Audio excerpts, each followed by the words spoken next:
Hello दोस्तों, हमेशा की तरह मैं मरीना आप सबका स्वागत करती हूँ मेरे चैनल पे।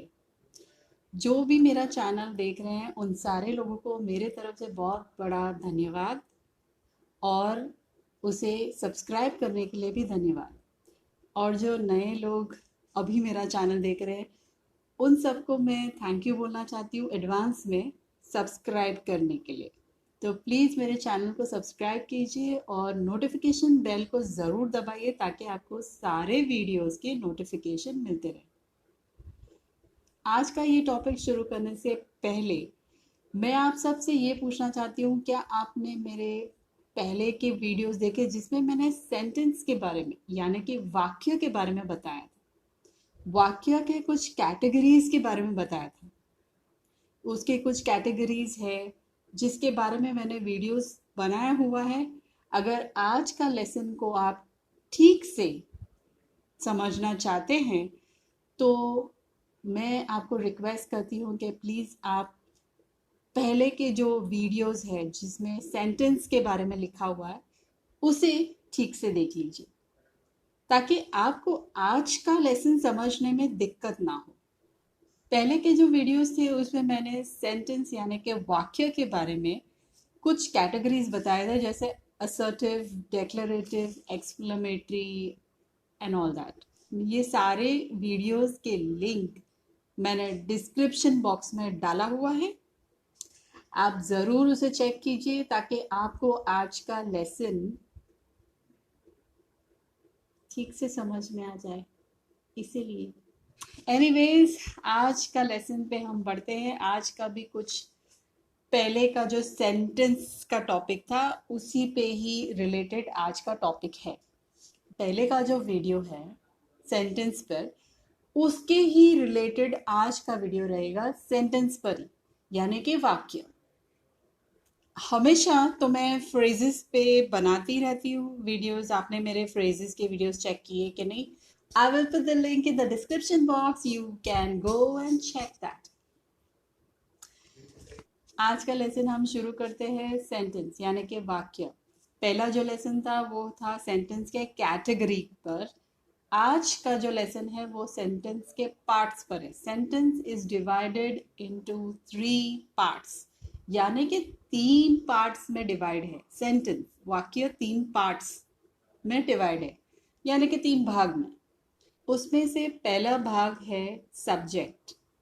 सब्जेक्ट मतलब कर्ता।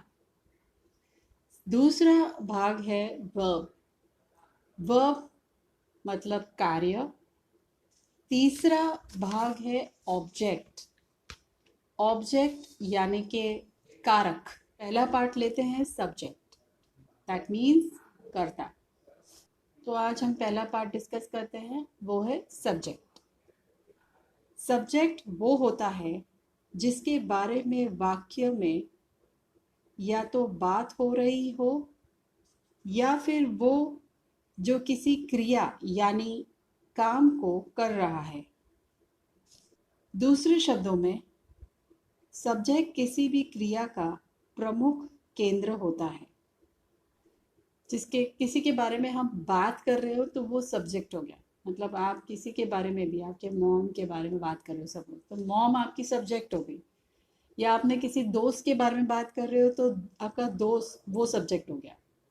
तो उस वाक्य में सब्जेक्ट मतलब आपका दोस्त हो सकता है, मॉम हो सकती है, या कोई चीज़ हो सकती है, कुछ भी। उस वाक्य में जो जिसके बारे में हम बात कर रहे हैं, जिसके भी बारे में, वो कोई भी हो सकता है, उसको हम सब्जेक्ट बोलते हैं। और दूसरा तरीका ये है, या तो वो subject my mom is cooking, मेरी मम्मी खाना बना रही, या मेरी माँ खाना बना रही। वैसे माय सिस्टर इज स्टडिंग, मेरी बहन पढ़ रही है, यानी कि वो कुछ कर रही है।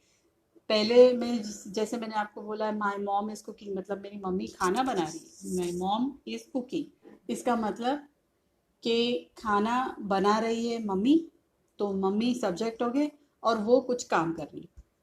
दूसरे सेंटेंस में मैंने आपको बोला मेरी बहन पढ़ रही है, मतलब मेरी बहन सब्जेक्ट, वो पढ़ने का काम कर रही है, तो वो कुछ काम कर रही है ना, दैट इज क्रिया, काम। ये दो तरीकों का वाक्य है जिसमें आप या तो किसी सब्जेक्ट के बारे में बात कर रहे हो या तो वो सब्जेक्ट कुछ काम कर रहा है, तो इसे कहते हैं subject. Subject is the one whom which we talk about or the one who performs an action. जैसे मैंने आपको बोला, my mom is cooking, my sister is studying, तो वो एक्शन हो गया, वो कोई काम कर रहे हैं, तो सब्जेक्ट यहाँ पे काम कर रहा है। या तो सब्जेक्ट के बारे में मैं बात कर रही हूँ या तो सब्जेक्ट कोई काम कर रहा है। ये दोनों ही तरीके सब्जेक्ट के, आप समझ गए। अगला भाग है वर्ब। वर्ब मतलब कर्म, कार्य, क्रिया, इन सब को वर्ब बोलते हैं इंग्लिश में।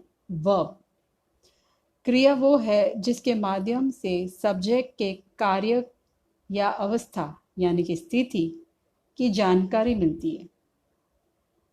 Verb is the one which describes the action or the state of the subject. जब मैं आपको सब्जेक्ट का मतलब समझा रही थी तो वर्ब का मतलब आप समझ गए होंगे कि इसका मतलब है कोई तो कार्य जो सब्जेक्ट कर रहा है।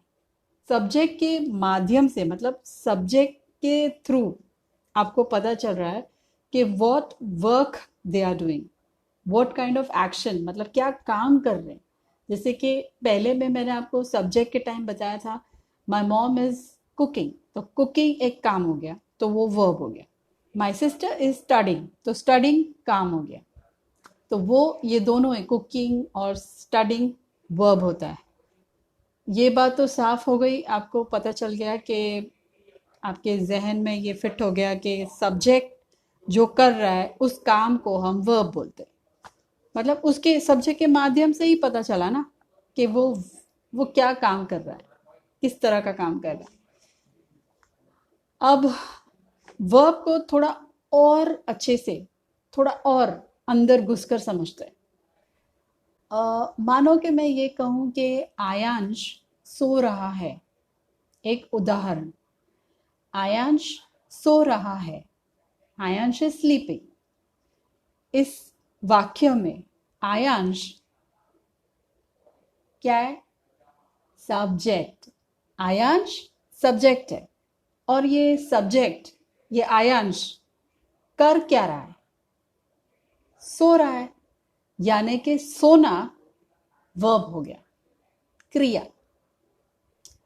इस वाक्य में जो मैंने आपको समझाया कि सब्जेक्ट के द्वारा आपको पता चला कि वो कर क्या रहा है, वो कौन सा कार्य कर रहा है, तो कार्य की जानकारी आपको मिली ना सब्जेक्ट के द्वारा। ओके, यहां पे सब्जेक्ट सोने का कार्य कर रहा है, तो सोने का मतलब वर्ब। अच्छा, अगर मैं ये कहूं कि आयांश 8 महीने का है, यहां इस वाक्य में सब्जेक्ट आयांश ही है, पर वो कोई कार्य नहीं कर रहा है। कर रहा है क्या?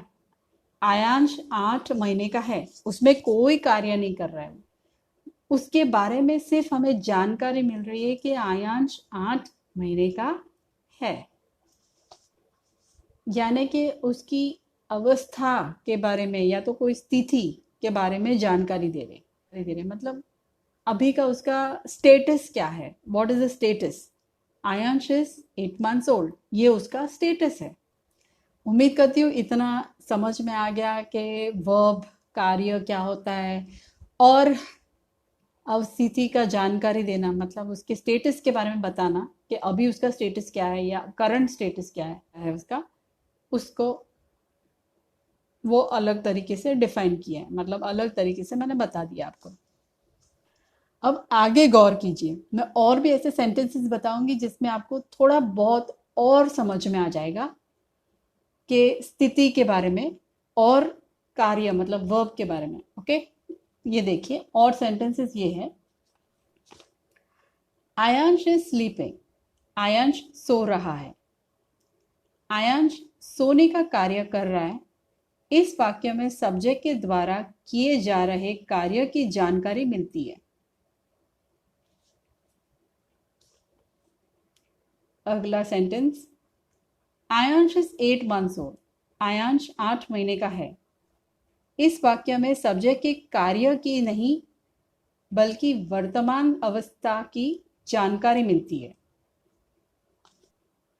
Aayansh was 8 months old। Aayansh 8 महीने का था। इस वाक्य में सब्जेक्ट के कार्य की नहीं बल्कि बीते हुए समय की एक अवस्था की जानकारी मिलती है। अगला sentence, Aayansh will be 8 months old। Aayansh 8 महीने का होगा। इस वाक्य में सब्जेक्ट के कार्य की नहीं बल्कि आने वाले समय की एक अवस्था की जानकारी मिलती है। यानी आपने देखा पहले में तो वर्ब था स्लीपिंग, ओके, सो रहा था। दूसरे में ये बताया गया था उसकी अवस्था, स्टेटस, उसका स्टेटस। स्टेटस मतलब अभी। Aayansh is 8 years old। Aayansh अभी 8 महीने का है। Aayansh is 8 years old। ये यहाँ पे वर्ब कुछ नहीं है, सिर्फ उसकी स्थिति, सिर्फ उसका स्टेटस के बारे में बताया गया है कि आज उसका ये स्टेटस है। और तीसरा सेंटेंस में ये बताया गया है आयांश वॉज मतलब था, 8 महीने का था। इसका ये, इससे ये समझ में आता है कि वो पहले की स्थिति के बारे में बता रहा है। उसकी पहले का जो स्टेटस था वो 8 महीने का था। और चौथे सेंटेंस में ये बताया गया है कि आयांश विल बी मतलब होने वाला है, 8 महीने का होने वाला है। जो दूसरा, तीसरा और चौथा सेंटेंस है, सेकेंड, थर्ड एंड फोर्थ, ये तीनों सेंटेंस में उसकी अवस्था के बारे में बताया गया है, मतलब उसका स्टेटस के बारे में। और जो पहला सेंटेंस है सिर्फ उसमें ही बताया गया है कि वो कोई कार्य कर रहा है, मतलब वह। जिन वाक्य सब्जेक्ट किसी कार्य को कर रहा हो ऐसे वाक्य टेंसेस मतलब काल में आते हैं। और जिन वाक्य में सब्जेक्ट कोई कार्य न कर रहा हो, केवल सब्जेक्ट की अवस्था या स्थिति के बारे में बताया गया हो, ऐसे वाक्य सिंपल सेंटेंस मतलब सरल वाक्य में आते हैं। ये दोनों जो है टेंसेस और सिंपल सेंटेंस, सरल वाक्य, ये दोनों को मैं विस्तार से आपको अलग वीडियो में समझाऊंगी। फिलहाल के लिए ये इस चैप्टर के छोटे से भाग में आता है जिसको आपको समझना चाहिए कि जो कार्य है वो टेंसेस कर रहा है। टेंसेस मतलब काल, हिंदी में काल, इंग्लिश में टेंसेस। और जो नहीं कर रहा है वो मतलब जिसमें सिर्फ अवस्था या उसकी कोई स्टेटस के बारे में हो, उसको हम बोलेंगे सिंपल सेंटेंस मतलब सरल वाक्य। ये जो क्रिया है वो 2 प्रकार के हैं। Verb are of 2 types. पहला वाला मुख्य क्रिया मतलब मेन वर्ब, मुख्य, मेन वर्ब। दूसरा वाला सहायक क्रिया मतलब हेल्पिंग वर्ब, हेल्प कर रहा है, सब्जेक्ट को हेल्प करता है, उसे कहते हैं सहायक क्रिया मतलब इंग्लिश में हेल्पिंग वर्ब। मुख्य क्रिया यानी मेन वर्ब, यहाँ पे क्रिया सब्जेक्ट की जानकारी देता है। मुख्य क्रिया का सीधा सा मतलब ये है कि कोई भी काम जैसे नाचना, गाना, खाना, सोना, पीना, ये सारे मुख्य क्रिया है। सिंपल, जरूरी नहीं कि काम हाथ और पैरों से ही किया जाता है उसे ही काम कहते हैं, फिजिकल वर्क जिसे हम कहते हैं। बल्कि कुछ काम ऐसे भी होते हैं जो दिमाग मतलब मेंटल वर्क से भी किया जा सकता है, तो उसे भी हम, जैसे कि सोचना, उसे भी हम कहते हैं वर्ब। तो वो भी मुख्य वर्ब में आ जाता है। Action doesn't only mean the physical work. When you think your brain works. So to think मतलब सोचना, that is also an action. तो वर्ब का अगला प्रकार है हेल्पिंग वर्ब, यानी के सहायक क्रिया। यह क्रिया सब्जेक्ट की अवस्था के बारे में बताती है। सब्जेक्ट के अनुसार वह समय काल, जैसे कि वर्तमान, भूत या भविष्य के अनुसार इनका प्रयोग किया जाता है। हेल्पिंग वर्ब जस्ट हेल्प करता है आपकी स्टेटस को बताने में, दर्शाने में, और कुछ नहीं। जो भी आपका स्टेटस है, जैसे कि मैंने आयांश के 3 सेंटेंस बताए थे, सेकंड, थर्ड और fourth. Aayansh is 8 years old, Aayansh was 8 years old, Aayansh will be 8 years old। तो वो ये जो is, was, will be, ये सारे हेल्पिंग वर्ब है। ओके, तो एग्जाम्पल्स मैं बता देती हूँ हेल्पिंग वर्ब के। is, am, are, was, were, has, have, had, do, does, did, will। और भी बहुत सारे हेल्पिंग वर्ब है इस सब के अलावा। तो ये कुछ वर्ब्स मैंने आपको एग्जाम्पल के तौर पर बता दिए। और अब हम अपने आखिरी पड़ाव में आते हैं। आखिरी पड़ाव है हमारा ऑब्जेक्ट। उससे पहले आप लोगों ने सब्सक्राइब किया कि नहीं? सब्सक्राइब कीजिए ताकि आपको मेरे इतने खूबसूरत, इतने अच्छे वीडियोस देखने को मिले हर बार। वैसे मैं बहुत अच्छे अच्छे टॉपिक्स पे वीडियोस लेकर आती हूँ। मैं खुद की तारीफ नहीं करूँगी, आप मेरे वीडियोस देखकर आपको समझ में आ जाएगा। प्लीज सब्सक्राइब कीजिए।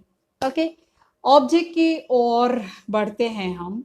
ऑब्जेक्ट का मतलब है कारक, तारक नहीं, कारक। कुछ लोग समझेंगे मैं तारक मेहता का चश्मा, तारक मेहता का उल्टा चश्मा बहुत ही फेमस है। एपिसोड्स मैं भी देखती हूँ कभी कभी। Nice, Jethalal and all, I like it. Okay, sorry sorry हम कहीं और चले गए थे। मैं तारक नहीं, कारक की बात कर रही हूँ। कारक मीन्स ऑब्जेक्ट। ओके, लिख लीजिए प्लीज, राइट इट डाउन। कारक वो होता है जिस पर कर्ता के कार्य या अवस्था का प्रभाव पड़ता है। Object is the one which gets affected by the action or the state of the subject।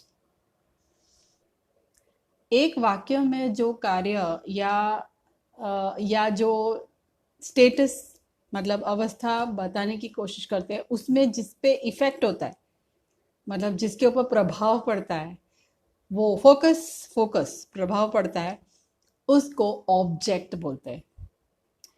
अब मैं आपको एग्जाम्पल में समझाऊंगी तो आप बहुत ही अच्छे और इजी तरीके से समझ में आएगा आपको। तो मैं आपको एग्जाम्पल में समझाती हूँ। Okay, the first example, the पहला एग्जाम्पल है, राम मेरा दोस्त है। इस वाक्य में राम सब्जेक्ट और मेरा दोस्त ऑब्जेक्ट। राम का प्रभाव पड़ा ना दोस्त के ऊपर, तो मतलब राम मेरा दोस्त है। इस वाक्य में राम सब्जेक्ट और मेरा दोस्त ऑब्जेक्ट। यहां पे कोई वर्ब नहीं है। अब इसी वाक्य को अगर मैं इंग्लिश में बोलती हूँ, Ram is my friend, Ram is my friend. अब इसमें बहुत सारी चीजें आ गई, जैसे कि राम सब्जेक्ट, फ्रेंड ऑब्जेक्ट, मेरा दोस्त फ्रेंड, पर इसमें इज है। याद है मैंने एग्जाम्पल्स बताए थे हेल्पिंग वर्ब के, वही। अभी अगर आपको याद ना हो तो आप रिवर्स जाकर उसको फिर से देखना, उस पार्ट को जिसमें मैंने हेल्पिंग वर्ब समझाया था। उसमें मैंने एग्जाम्पल के तौर पे इज बताया है, और इज अ हेल्पिंग वर्ब। तो यहाँ पे देखा हेल्पिंग वर्ब आ गया। इंग्लिश में जैसे ही ये सेंटेंस मैंने बोला, राम इज माई फ्रेंड, तो उसमें हेल्पिंग वर्ब आ गया। अब दूसरा सेंटेंस, वो पागल नहीं है, वो सब्जेक्ट, और क्या नहीं है, पागल, तो पागल इज एन ऑब्जेक्ट। और यहाँ पे कोई कार्य नहीं हो रहा है, तो इसलिए कोई कार्य तो बता नहीं रहे, वर्ब तो बता नहीं रहे। स्टेटस स्टेटस बता रहे कि वो पागल नहीं है, हैं? आप पागल नहीं हो, मैं पागल नहीं हूं, वो पागल नहीं है। अगला सेंटेंस, अब इसी सेंटेंस को मैं इंग्लिश में बोलू क्या? He is not mad, he is not mad. अब ही इज सब्जेक्ट, ही बोलो शी बोलो एक ही है, चलो शी इज नॉट मैड या he is not mad. He is not mad, he subject, mad object. ये तो आपको पागल ऑब्जेक्ट में ही आ गया ना, बट इसमें इज आ गया, तो अब वो इज क्या हो गया? Helping verb. तो हेल्पिंग वर्ब मतलब इज।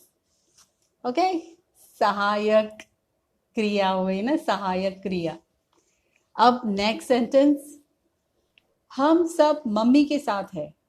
हम सब सब्जेक्ट, किसके साथ है? मम्मी, वो ऑब्जेक्ट मम्मी के साथ है, उस पर प्रभाव पड़ा है ना, उस पे प्रभाव, फोकस मम्मी। तो मम्मी का मतलब हो गया यहाँ पे, कहाँ आता है वो? Object. We are with mummy, we are with mummy. We subject, mummy object. हाँ, helping verb are, we are, तो are is an helping verb. अब इस वाक्य को समझिए, बच्चे खेलते हैं, बच्चे सब्जेक्ट में आ गया, पर खेलते हैं मतलब कुछ कर रहे हैं, इसका मतलब तो वो वर्ब हो गया ना, मुख्य वर्ब। तो खेलते मुख्य वर्ब में आ जाता है। ऑब्जेक्ट तो यहाँ पे कुछ नहीं, अगर मैंने बोला बच्चे बॉल के साथ खेलते हैं तो बॉल ऑब्जेक्ट में आ जाता, पर मैंने तो सिर्फ बच्चे खेलते ही बोला, इसलिए इसमें ऑब्जेक्ट तो है ही नहीं। अब इसको इंग्लिश में, children are playing, children subject, playing मतलब खेल रहे हैं, तो वो हो गया मुख्य वर्ब, मेन वर्ब। लेकिन इसमें आर है, तो आर तो हेल्पिंग वर्ब हो गया ना, इज आर एम, सही है ना? मैं तुम्हें याद करती हूँ, इसमें मैं सब्जेक्ट, याद, ओ मेरे दोस्त, ओ मेरी टीचर, ओ मेरी माँ, ओ व्हाटएवर।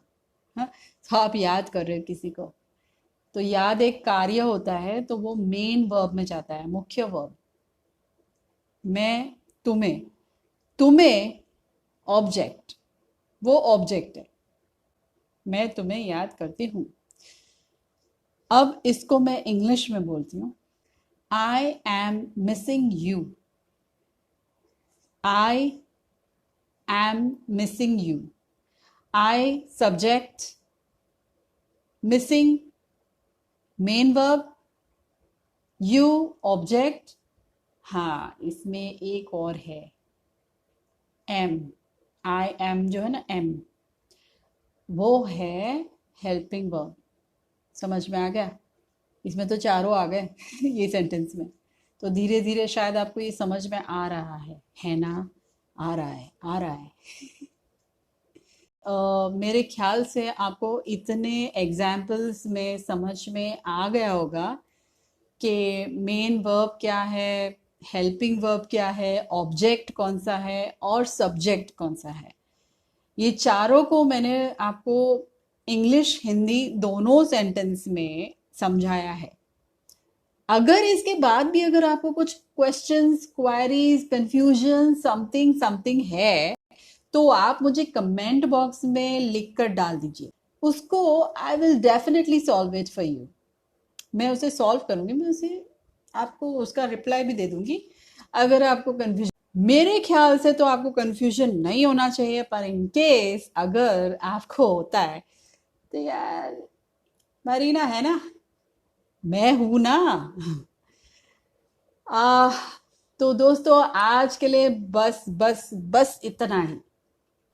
अगले वीडियो में मैं आपके लिए कुछ नए टॉपिक्स, कुछ नए फ्रेजेस, कुछ कुछ कुछ नए लाऊंगी। उसके लिए आप सब्सक्राइब करना और मेरे चैनल को प्लीज़ एक लाइक, सब्सक्राइब, शेयर सब कुछ करना। बेल आइकन को जरूर दबाना, नहीं तो फिर मुझे पता है आपको, अब तो फिल इन द ब्लैंक्स भी बढ़ सकते हो। वैसे क्या होगा आपको पता ही है। ओके दोस्तों, मेरा प्यार आप सबके लिए, और बाय, टेक केयर। अगले वीडियो में मिलते हैं नए नए नए चीज़ों के साथ। तब तक के लिए बाय।